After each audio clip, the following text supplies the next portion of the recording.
حضرت موسیٰ علیہ السلام کے زمانے میں ایک شخص ایسا تھا جو اپنی توبہ پر کبھی ثابت قدم نہیں رہتا تھا۔ جب بھی وہ توبہ کرتا اسے توڑ دیتا، یہاں تک کہ اسے اس حال میں 20 سال گزر گئے۔ اللہ تعالیٰ نے حضرت موسیٰ علیہ السلام کی طرف وحی کی، اے موسیٰ میرے اس بندے سے کہہ دو کہ میں اس سے سخت ناراض ہوں۔ جب حضرت موسیٰ علیہ السلام نے اس آدمی کو اللہ کا پیغام دیا تو وہ بہت غمگین ہوا اور جنگلوں کی طرف نکل گیا۔ وہاں جا کر بارگاہ رب العزت میں اس نے عرض کیا، اے رب ذوالجلال، تیری رحمت کم ہو گئی یا میرے گناہ نے تجھے دکھ دیا؟ تیری بخشش کے خزانے ختم ہو گئے یا بندوں پر تیری نگاہ کرم نہ رہی؟ تیرے عفو درگزر سے کون سا گناہ بڑا ہے؟ تو کریم ہے، میں بخیل ہوں۔ کیا میرا بخل تیرے کرم پر غالب آ گیا ہے؟ اگر تو نے اپنے بندوں کو اپنی رحمت سے محروم کر دیا تو وہ کس کے دروازے پر جائیں گے؟ اگر تو نے ہی دتکار دیا تو وہ بھلا کہاں جائیں گے؟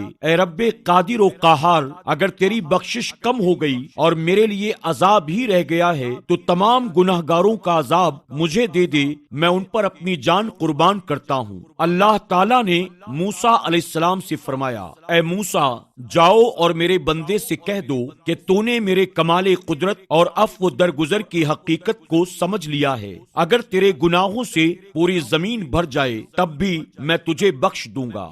رسول کریم حضرت محمد صلی اللہ علیہ وسلم کا ارشاد ہے کہ اللہ رب العزت کو گناہگار توبہ کرنے والے کی آواز سے زیادہ محبوب اور کوئی آواز نہیں ہے۔ جب وہ اللہ تعالیٰ کو پکارتا ہے تو اللہ کی رحمتیں جواب دیتی ہیں، میں موجود ہوں، جو چاہے مانگ۔ میری بارگاہ میں تیرا رتبہ بعض فرشتوں سے بھی زیادہ ہے۔ میں تیرے دائیں بائیں اوپر ہوں اور تیرے دل کی دھڑکن سے بھی زیادہ قریب ہوں۔ اے فرشتوں، تم گواہ ہو جاؤ کہ میں نے اسے بخش دیا ہے۔ حضرت ذوالنون مصری رحمت اللہ تعالی علیہ نے کہا، اللہ تعالیٰ کے بہت سے ایسے بندے ہیں جنہوں نے گناہوں کے پودے لگائے اور پھر ان پودوں کو توبہ کا پانی دیا اور حسرت اور ندامت کا پھل کھایا۔ وہ دیوانگی کے بغیر دیوانے کہلائے اور بغیر کسی مشقت کے لذتیں حاصل کی۔ یہ لوگ اللہ اور اس کے رسول کی معرفت رکھنے والے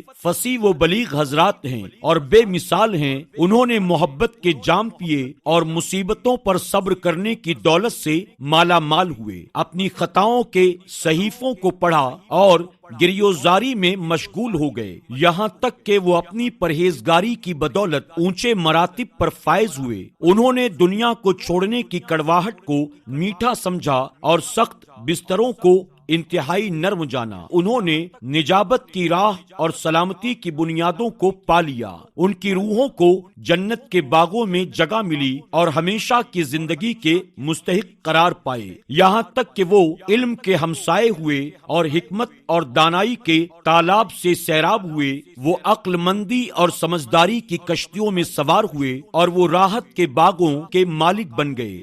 سبحان اللہ۔ دوستوں، یہ ہوتی ہے توبہ کی فضیلت۔